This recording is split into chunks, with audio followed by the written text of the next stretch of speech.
From the battlefield to the home front, our military is ripe with incredible stories, and we want to tell them to you. Welcome to the Stand Guard Podcast, a show dedicated to uncovering the remarkable stories of our service members and our military history that often goes untold. I'm your host, Tim Coster, and as always, I'm joined by my co-host, Major Dave Pitlick. Let's see what we can dig up today. One of the biggest and probably least talked about perks of the military is the ability to travel to amazing places and take advantage of some incredible once-in-a-lifetime opportunities. On today's episode of the Stand Guard Podcast, we're joined by Captain Scott Stone, an infantry officer with Alpha Company, 1st of the 102nd Infantry Regiment, the West Hill High School head boys lacrosse coach, and a member of the U.S. Army's 2023 Edelweiss Raid team. First of all, I do want to thank you for taking the time out of your day to speak with us today. I think this is a really interesting story that a lot of people are going to find really cool. For those who don't know, could you explain what the Edelweiss Raid is? Sure. So in Europe, they call it the unofficial World Championships for military mountaineering. And basically, it's a 2-day endurance race on skis where we'll be moving up and down the mountains around the Austrian Mountain Warfare Training Center. And then throughout those 2 days, there's various military and mountaineering related tasks. So, excuse me, things like high angle shooting, crevasse rescue, rappelling, land navigation, range estimation, all kinds of different skills that are required by both mountaineers and military service members alike. That's awesome. And I know you wrote an article about your experience the last time you went on this. How did you get involved in this program? So that was honestly just like one of the luckiest things I think that's ever happened to me. When Major Fry, who at the time was the operations officer at the Mountain Warfare School, first kind of became aware of this, they basically sent an email out to the 86th Brigade, the Mountain Brigade, and was looking for mountain qualified guys who were good skiers. Somebody remembered that I was both of those things and basically just sent me an email and said, hey, would you be interested in doing this? And I immediately said yes. It seemed like an awesome opportunity. And so I know that the team that you're going over there with consists of mostly 86th Brigade people, but you have people from all over the country. Is that correct? Yeah, you're correct. Most of them are from the 86 or from the Mountain Warfare School, co-located up in Jericho. We've got guys from Colorado. We've got guys, 2 of us from Connecticut.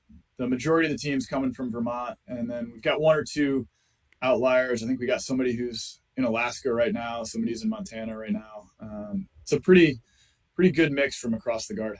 Is it all Guard or is it cross component with active duty and reserve as well? Everybody on the team is Guard, which is a pretty cool thing for us. What was the process of getting on this team? Was there tryouts? Was it just, were you hand selected? What was the process?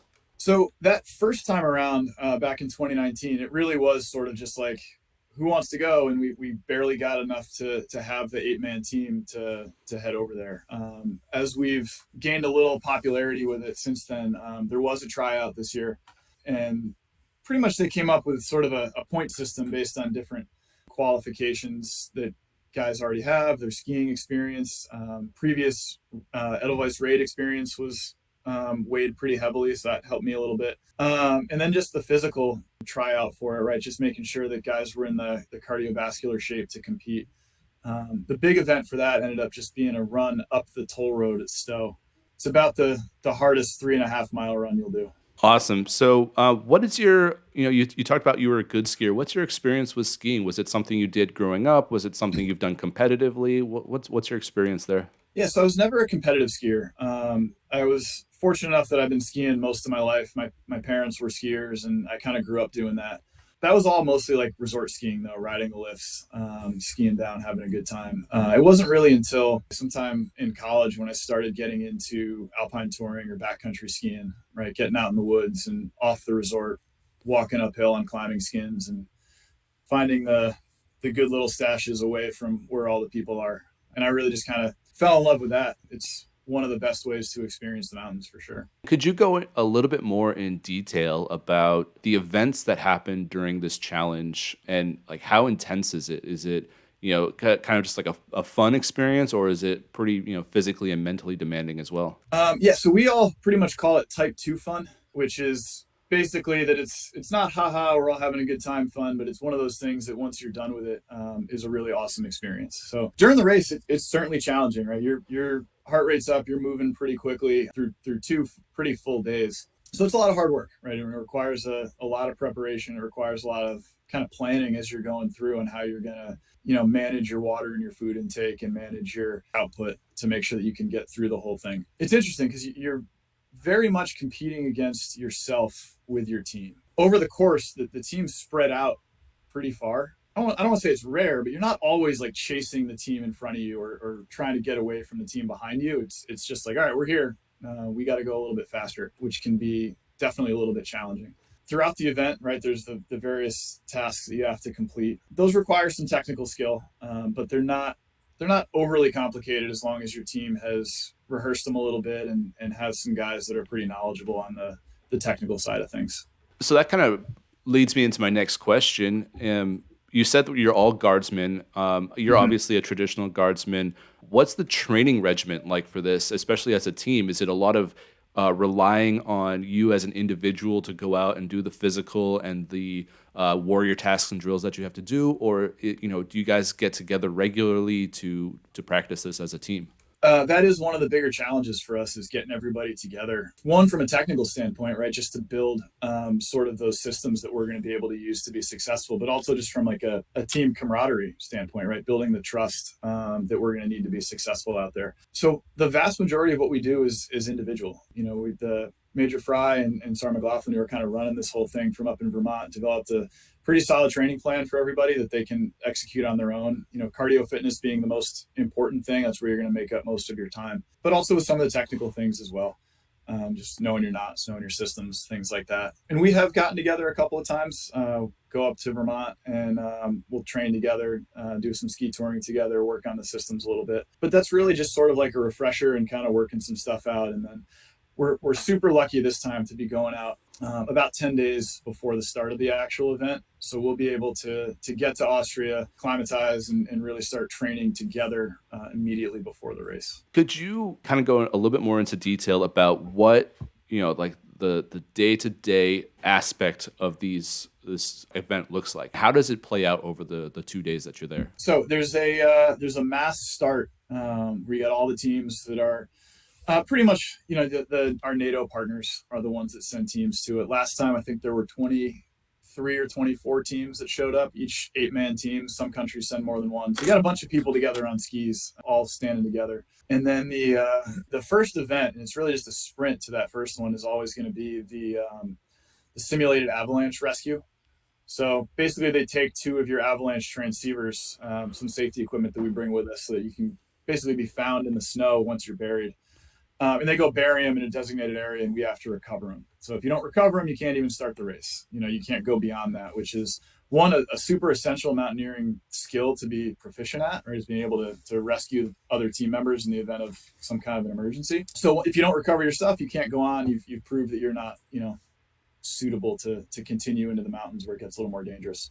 Nobody really has too much trouble with that. Everybody goes from there. And then the rest of that first day is just a lot of movement up and down. They change the sequence of the events, whether you're going to have the rappel or the rescue or the range estimation. So we don't know, or I don't recall off the top of my head anyway, exactly the sequence of the events this year. But you can expect a pretty full day of movement. The total movement time last time was, over the 2 days, was something like between 14 and about 20-ish hours.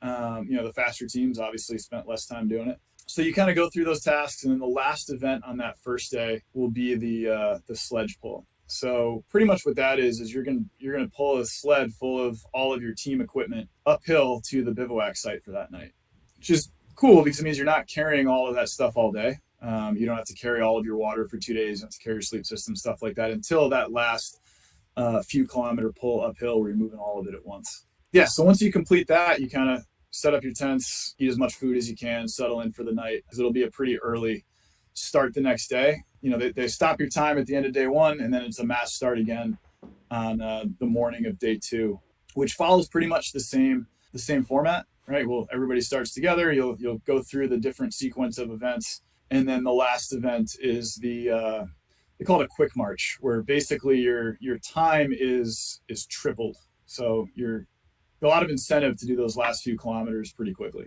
And that's it. And we cross the finish line as a team together. What is weighed more? Is it the time that it takes you to complete the different activities, or is it how well you actually complete the activities? So mostly you're looking at time. So the overall time for the event is what determines, your place or your ranking. And then you can make up time or lose time in certain events based on your performance there. So in some cases, it's just check the box, complete the task successfully. The faster you do that, the better. For things like the high angle shooting, you lose time or you have a time penalty for any of your targets that you miss. And that actually ended up really benefiting us back in 2019 is we were one of only 2 teams, I think, to hit all the targets. And that actually bumped us up a place. It bought us enough time to place ahead of a team that actually finished time-wise ahead of us a little bit, which was pretty good. And then, there's the quick march where that time is doubled. And then there's basically like a land navigation and time estimation portion of it, where you look at your terrain, you know where you are, you know where you have to go, and you have to estimate how long it's going to take you to get from point A to point B, because that time distance analysis moving through the mountains is pretty important when you're from a military standpoint, right? When you're planning operations, but even as a civilian mountaineer, you just want to know how long it's going to take you to do stuff and if it's achievable. So you're basically penalized by how far off you are. So if you go, even if you get in ahead of time, your estimation was still off, you still get penalized for that time as well. Ultimately, it's time, but that's how they assess the penalties. I got you. So you said you went in 2019. How did you guys do in 2019, and how do you feel going into this year compared to last time? Our big claim to fame last time is that we were the first team ever to complete the race on their first attempt. First time competitors don't usually finish. And what that ultimately means is that if any one member of your team drops out for some reason, then you don't get to finish as a team. So you've got an 8-man team, all 8 of you have to finish together for it to count as that. So we were the first to do that, which was pretty cool. Overall, we finished 13th, I believe, out of the 23 or so teams that competed that year, which we're pretty happy with, right? We just wanted to finish together. That was our goal that time. I would say that we're looking at a much more robust training plan this time. We've known about it for a little bit longer too. We've had more time to train and really start getting in some of that fitness. So I think we're feeling pretty good. I think, I don't know if this is an official team goal, but for me, I would love to break that top 10 for sure. Do you happen to know, like on average, how many teams don't finish? And is it mostly a physical aspect that kind of breaks down the team, or is it more of a mental stress breakdown? Do you know? I couldn't tell you for sure what an overall average number is. I know last time there were maybe 2 or 3 that didn't complete, and sometimes it's an injury, and sometimes it's just an equipment failure, right? If you have something catastrophic like a ski break, you're not carrying an extra ski with you, right? We bring some little repair stuff to deal with some minor problems, but there are some equipment issues that you just won't be able to overcome. So those I would say are the 2 biggest things that'll keep teams from finishing. I got you. How rugged is the terrain over there? Because I imagine it's probably a pretty intense course. I mean, it is. You're in the Alps. The majority of the race is above tree line. So you're looking at basically just rocks and snow.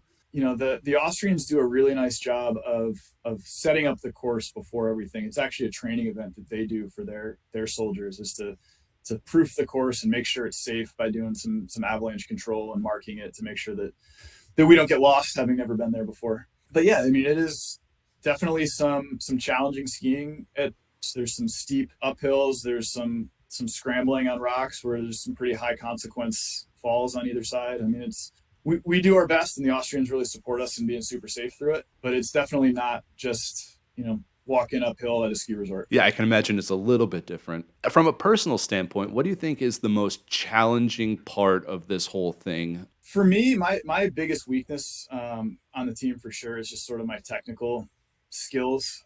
There's some guys on here that have spent their entire career mountaineering or even just as an instructor at the Mountain Warfare School up in Vermont. Like, they're very, very technically proficient. They're really good at everything they do. And I don't have that same mountaineering background. And while I've been to the basic mountaineering course and done some other training up there, I'm certainly, because I don't use it all the time, I lose it. So it's great to have those guys around to make sure everything's going pretty well. And I'm a strong skier. I feel good about that. The biggest thing for me that I'm trying to control is just my fitness. That's the one thing that I know I can take care of as much as possible, and it's been a real learning experience trying to adjust to that. I'm not an endurance athlete. Like I played football and lacrosse when I was a kid and through college. So I was used to sprinting and lifting weights. And now that is not going to prepare me to be successful here. So that's been a challenge as well, just trying to make sure that I can be some kind of asset to the team where my technical skills might be lacking a little bit. Going over there, I imagine, is a pretty amazing event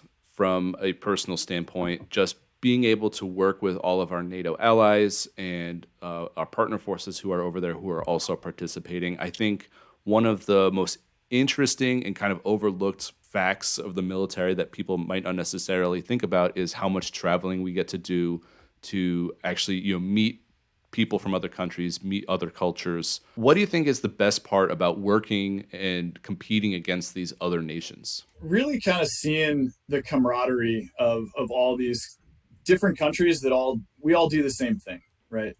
Soldiers and infantrymen from Austria, from Germany, from Spain, we're all pretty much the same, right? We're not speaking the same language all the time, although pretty much everybody there speaks English, that being sort of the NATO language. Everybody kind of gets along right away. Everybody comes from the same place, figuratively, though not literally. So it's really cool. And the Austrians do an awesome job hosting the event, bringing everybody together. There's a great dinner and a party after the race finishes where everybody's together, and there's a lot of opportunity to talk to people from other countries, exchange patches, share customs, things like that. And we all have a really good time that night. No, it's just a really, really awesome opportunity to see that we're all kind of working towards the same goal. We're all on the same team, even though we obviously don't get to see each other very frequently. You said you're a teacher. You teach history. You're a lacrosse coach, I believe, correct? Yeah, lacrosse and football. Okay, nice. Have you spoken to your students and your athletes about going on this trip, this event, and what has their reaction been to it? I've talked to them about it a little bit. We're not quite in lacrosse season yet, so it's not going to affect those guys too much. But it's definitely something that I've talked to the athletes about quite a bit, is that it was actually really cool for me to have something specific to train for again. When going from being a competitive athlete when I was younger, and you're always working to get better for that next season, that was super motivating, right? And then being in the military and just kind of thinking fitness is sort of important generally, I keep working on it, but you don't have a goal, right? Like this has been, you're just trying to stay in shape, trying to do well on your ACFT, whatever. But having this as a specific thing where it's actually not just me, right? We're representing, I got to support my teammates. We're representing, the Army, right? And our country as we go over there. It's been helpful to have something meaningful behind it, right? And trying to show that to the athletes that I work with is, this isn't something that just goes away, right? You got to find what that meaningful thing is for you and work hard to go get it. That's a really good point. I think a lot of people, especially, soldiers who were competitive athletes before, might actually relate to that really well because, yeah, I mean, it is one thing to try to train for, your annual physical fitness test, and then it's another thing to try to train for something competitive. Have you found that your mindset when it comes to training for this has bled over into trying to, do better on your physical fitness tests or maintaining your physical fitness for the military? And like, what kind of advice would you give to other people who might be in that same boat where they used to play, competitive sports, but now don't and need that, goal? Yeah. So for this event in particular, like I kind of mentioned before, really changed how I'm training, right? Training for a multi-day endurance event is very different than training for those sports. And it's very different than training for the ACFT or whatever the fitness test might be. So it very much like opened my eyes to a whole new way of training, which has been, honestly, it's been both good and bad for me from like an Army physical fitness standpoint, is that there's some things that the Army would like me to do better on the ACFT that I'm not focusing on as much right now because I'm spending so much time doing just running uphill mostly. But it really is about figuring out what your goal is and what things you want to get good at and trying to find a a good way to train that, right? Is working backwards from what are you training for rather than just I'm going to go run today or I'm going to go bench press today. It should have that purpose, right? That I'm not real good at deadlifting, so I'm going to get better at that, right? And how you would train for that beyond just doing more deadlifts, which is part of the answer, but not the whole thing. So yeah, I would say it's changed my perspective on ways to train and just sort of goal setting and how to achieve that without compromising too much some of the other things that you need to be good at. So you said it's your personal goal to get into the top 10 this year. What would it mean to you if, one, you surpass that goal, or two, if you maybe fall just slightly short of it and get 11, 12, something like that? Yeah, so I think obviously we did better than that. I would feel, from a personal standpoint, I would feel like my training over the last couple of years had been validated. Again, I'm not an expert in endurance sports. I've read some books and done my best, right? So that would make me feel like I kind of did something right personally, right? If we were in good enough shape to do that. And it would give us a lot of confidence, I think, as a team that we were on the right path as far as this competition went, and hopefully could turn that into being on the right path generally as a military mountaineering force in the Army. We like to think as American soldiers that we kind of do everything the best, and I think we do a lot of things really, really well. But when it comes to fighting in the mountains, those guys that are over there living it and doing it all the time they're just the best in the world at it. So the closest that we can get to our NATO partners there, the mountain warfare proficiency that they have, the better off we're going to be. So I think the better we do, the closer we get to some of those top competitors and those top mountain warfare forces, the better off we'll be collectively. On the other side of that, I think if it doesn't go the way we want it to, some of that I think depends on the other teams, right? If we kind of improve our time by about 15 to 20%, which is sort of what it would take to break that top 10, but everybody else gets better too, then okay, we just got to keep working, right? We sort of achieved what we thought to. It just turns out that the field got better too. So I guess that would be sort of like looking for a small win in there. Though obviously it would be disappointing not to do as well as we want, or not to show much improvement from last time. Everything's a lot more put together this time than it was last time. Better training plan, better, larger team of more experienced competitors. So I think we'd have to reevaluate some of the things that we did to prepare if things don't go well. No, that's a really good way of looking at it. After 2019, did you guys bring back anything you learned from the other forces that you've maybe incorporated into your own training plan? Or I know you don't work at the school, but do you know if they brought anything back to bring into the curriculum? I'm sure there's some small technical points that those guys brought back over there. As you mentioned, there's nothing that has really influenced a ton about what I'm doing with my company here in Connecticut. I will say one of the key technical things that we had no experience on there at all was using it's called a UT-2000. It's a little sled. It's like a rescue sled. Picture sort of what like the ski patrollers might use on a mountain, but much smaller, something you could break apart and throw into a pack. Really actually very useful tool in the mountains, way more valuable or way more useful than, say like the Skedco that most of our units carry is sort of like their rescue litter. So just getting a little more proficient with that, seeing what some of the other resources that those guys are using out there. So we have to use that sled in the race. So we obviously train on it a little bit, but it has turned out to be a pretty valuable platform for moving casualties around the mountains. And then from a personal standpoint, was there anything that you got out of 2019 that you've tried to incorporate into either your professional life, your military life, personal life? And then what are you trying to get out of this year? So that first time around, that was really like that was like the best thing that the Army's ever done for me, I guess, right? Is that, the service is supposed to sort of work both ways, right? We do our part, and there's some really great benefits to being in the Army as well. So that opportunity just to go and do that and do something that I love and get paid for it was pretty cool. I think about this all the time too, is like kind of just like say yes to stuff. When I first looked at that, when I first got that email and looked at that and just thought about the rest of my life, I was like, man, it's gonna interfere with this and this and this. Even though it's something I love to do, it still takes you away from home for a little while. I almost said no. I almost like, you know what, whatever, maybe another time.